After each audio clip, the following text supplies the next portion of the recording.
Hey guys, welcome to another learnitlen video tutorial. In my previous tutorial that I uploaded not so long ago, it was pretty horrendous. I was just looking back at it, and yeah, I wasn't too impressed with myself, let alone you guys. So what I've done is I've just compressed everything into one part, and then yeah, just wait up for part 2. Stay interested, I guess. This is how to create a landing page using WordPress, and yeah, I'll let you know how it goes throughout the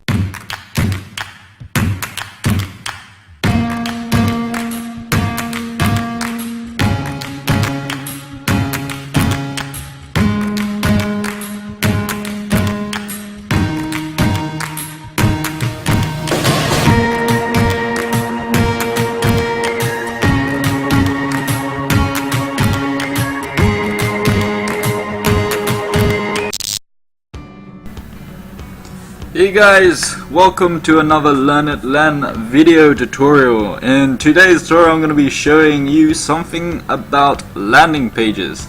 Now I've already discussed about landing pages in my previous tutorial, for instance using instapage. However, this is a landing page for your WordPress, and basically in order to kind of get the gist of this, if you look at my previous videos I talked about landing pages and their uses, so I'm not going to repeat the same mumble jumble, but instead I'm going to be using this as an example. So this is a great company, it's called Art. Please, if you are an aspiring artist that's interested in the style of Arabian art, I guess you could say, for instance any art linking to Islam or the culture in Iran or Iraq, for instance, then yeah, please do give this a check. Anyways, so basically what happens is all you need to do is download something called let's see, Visual Composer. And for those of you that know how to download something in WordPress, all you have to do is simply go to your plugins. So you go to this part here, add new, and then you just type in Visual Composer and you should see it looking a bit like this, like the logo over here. You install it and then you activate it. I'm not going to go through that. There are plenty of video tutorials. In fact, I will be showing a video on how just to simply activate and add plugins. Yeah, I just want to stop you there just for a brief moment. I do want to say that this plugin, it does require a bit of money. It's about $34, I believe, dollars. Yeah, which, yeah, for the regular license itself. I will be adding the link. You can check out the prices. I don't know what your exchange rate is, whatever, but I think it's worth the money. If you're going to be, for instance, setting up your website, and it all comes very minimal, especially considering you can just download WordPress and then put it onto your actual website, or sorry, if you run your website with WordPress, then I do feel like, based on how much you put into your website, this plugin is worth it. It's so good. I mean, it really does make your life that much easier, especially if you don't want to spend, time after time just constantly fixing things. So once again, I reiterate, do invest your time and a bit of money into this plugin, and you'll thank me later. Some time or the other, but as of now, I just want to show you how to make a landing page, for instance on WordPress. So once you've activated your Visual Composer, what you need to do is you need to make sure you go to, for instance, you create a new page, and when you add a new page, for instance like this, let's go here. Ooh, sorry, my internet's a bit slow. Well, actually I say that, but this is a bit slow, to be honest. You create a new page, so for instance landing page 2, you click on publish, and then once that is done, so for instance, God, this is taking a while, I'm sorry. Anyways, so that's how you make a new page. You just call it a landing page, which I said by accident. It shouldn't be landing page, it should be landing. But anyways, I'm going to go back to my pages. That is just to show you how to create a new page. You know, I'm pretty sure you guys know how to do that. If you watched my previous WordPress tutorials, anyways, just click to mine here, and it says I've created 2 pages. This is company that I work for, a great company. So if I go here, landing page, like so, okie dokie. As you can tell, I've already started, and this is how it looks on Visual Composer, because I've started at the front end. You'll understand what I mean later on, but yeah, so this is how it would actually look on the actual website. However, it wouldn't be published on the website because it's a landing page. So in order to save money, you just simply create a new page, you upload a URL for people to look at, and once they leave or exit this page, they won't be able to get it back unless they keep going back, or they have to click on the URL once again, because it won't be added onto the website itself. It's going to be considered as if it's an entirely new website in its own right. But as you can tell, it looks quite stunning. It's amazing what you can do with WordPress. So for instance, this is kind of what I'm going for. So I'm just going to show you in this tutorial anyways how to make it. So as you can tell, once you've clicked on your landing page, all you have to do is select front end. If you want to keep this page open, which I would recommend, all you have to do is you right click on the front end editor, open link in a new tab, and it will pop up right here. This way you don't have to keep going back and forth if you want to stay on the dashboard. So yeah, you don't have to keep going back and forth. Anyways, now that you've clicked on the front end, it'll come up like this, Visual Composer. And let me just close this because you've already got it here. And this is what it will look like. As you can tell, you've got the Visual Composer logo up here. If you hover over here, you can add new elements, and what it means when you add a new element, it will add in a new section. So for instance, if I go here, I can choose whether or not I want an icon, for instance.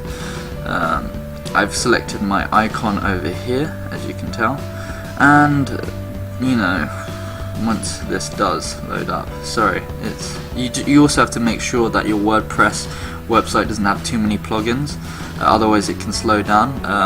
At the moment, this website's still in beta, so it's still being tested out. We're still trying to run it nice and smoothly. So yeah, we are keeping that to date. Anyways, so now that I've clicked on, for instance, a new icon, I can do icon library, font awesome. Okay, there we go. Let's just stick with font awesome. I haven't tested this out. It's worth a try.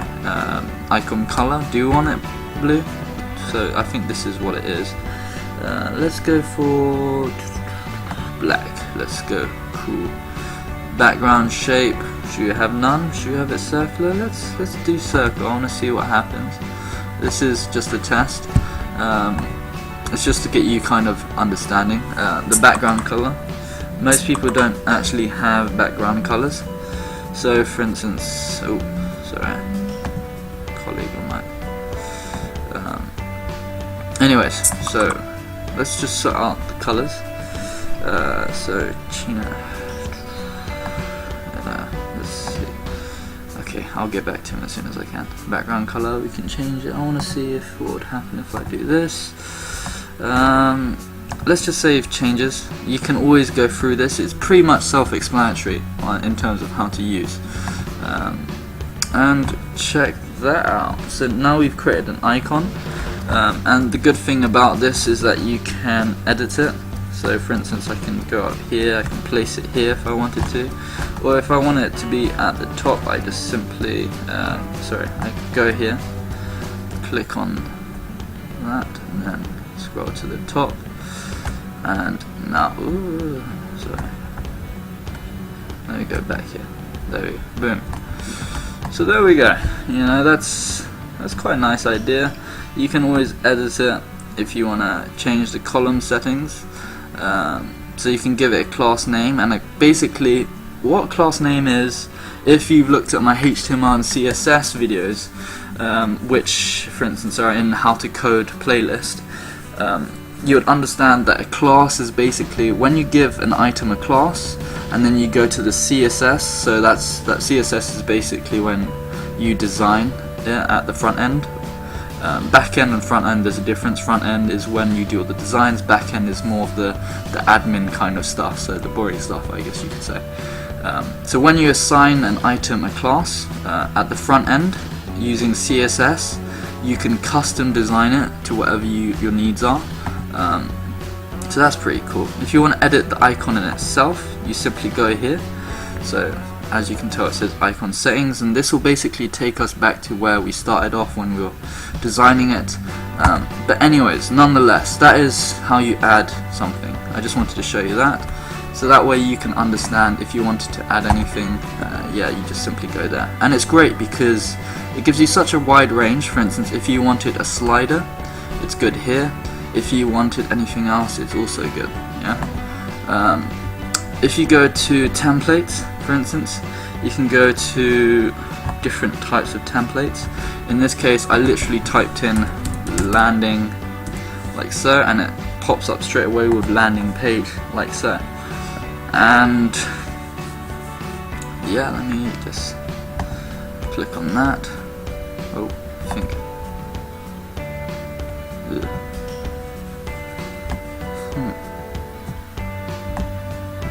It's kind of lagging. Oh yeah, no, okay, perfect. Yeah, it would lag because I accidentally clicked on it 4 times. Yeah. Oh, I uploaded 4 of them, I mean, not. Let me just delete. Yep, so that's how you delete something. Row. If you want to delete the entire row, sorry, you go here. Sorry, it's really lagging since I did that. Well, anyways, you kind of understand where I went wrong.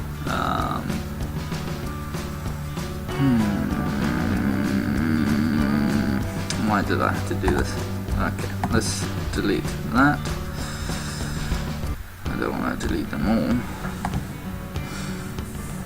Okay. Ugh, this is painfully slow. Let's see. Go here. Let's see. Boom. Okay. If you have a faster computer, please go ahead and try out these templates or these icons. My life is so depressing. Anyways, so I'm going to be showing you how to custom design this. And it's very simple. You literally just hover over this and it goes single image settings, and in this case what you have to do is it'll give you a whole selection. Yeah, you can choose the title, say CSS no, sorry, WordPress tutorial on landing page, for instance. Yeah, you normally should select media library. You can use external links, so if you take an image source and its URL and you apply it, so basically, I mean, if you take an image link or its file destination from a website, for instance, you can use it as an external link. You can use a featured image, whatever, but I would suggest media library because it takes everything from your WordPress media gallery, and then you can just simply add the image here. And let's just select this, set image, and it will take a little bit of time. It does take time. The whole process is a bit long, for instance. But anyways, now that you've seen that, go there, and then you can choose the size. So I want it to be like a really good size. I want it to be like a circle if you follow my cursor. about roughly around that big. So I think a good size is 250. Use the X button next to C and Z, and then you do 250, so that way the width and height stays the same. You could add a caption. If so, you can say, if someone hovers over the image, it could say, "Thank you for being with Ahlan Art," for instance. I have mentioned captions in previous or other tutorials, if you check them out. Image alignment, I want it to be in the center, because if you choose on the left, it will stick to the left hand side. If you choose to the right, it will stick to the right hand side. But in this case, I want it to be the center. The image style, you can choose to have it, let's say we want it to be a circle. If we want to do the exact same thing as what I did, we would choose the circle. But you know what, I'm going to say rounded, just to show a bit of differentiation in terms of the image styles. If you remember this over here, on click on action, basically if you remember, when I go here and I hover over, yeah, you can see that it moves around. And in order to do that, basically you select the zoom one. It's really cool, I love it. You can add a link to the image, so that way when they click on the image, it will take them to another site or whatever. You can also do open pretty photo, so I'll do that for your sake, so that way you can see the differences. And then I'll go to the CSS animations, so you can add CSS animation if you want to. In this case, I'm going to click no, and then simply save changes. Once you save it, it shall appear once you exit, and there we go. And as you can tell, the corners are rounded. And in order to add text, you simply go here where it says text block, you click on this, and let's see. So it says I'm a text block like blah, so yes, we're on the right section. And you can edit this any way you like. Think of it like Word with the way it's laid out. That's how easy it is. It's like Microsoft Word. So let's just say, hello, testing out new items. Yes, it'll pop up eventually. And then, yeah. Alright, so I'm going to do Control and A. And what Control and A will do is it'll select or highlight every single item, and you can choose it to either be in the center, align in the center, or the right, whatever. In this case, there's very few words, so I'm just going to do save changes. And in order to test it out, to really see what it is going on, because the issue is that I find with this is that once you edit something and you go back up to see if, for instance, the zoom doesn't really work when you're in design mode. So what you have to do is you go back up here, you go to the permalink as it says here, you right click on that, open in a new link like so, and basically that will get you onto, it will show you actually how it would look from another person's perspective. And when you hover over it, all the things are now active. In this case, I haven't updated it, so if you click update, make sure to always click update whenever you add something. Otherwise, if you just simply exit the page, what's going to happen is it didn't save it onto the actual page, and you've pretty much lost all the work you've done. So always make sure to click on update. If you don't, that's your own loss. Sorry to say that, but it's true. Anyways, so I'm going to do click on Control and R for refresh, or you can just hit the refresh button here at the top, and basically what is going to happen is eventually it'll reload, and there you have it. As you can see, it's popped up, happy days. So if I click on it, as you can tell, when we were editing, it's not going to look the same as the others because I've changed, I've experimented. So always make sure to give it a check out. You know, you can always add links and more images here if you wanted to. Just experiment the Visual Basics, and this is basically part 1. So yeah, all is well. Anyways guys, have a good day. Hit the subscribe button and wait up for the next part. Thank you. Bye.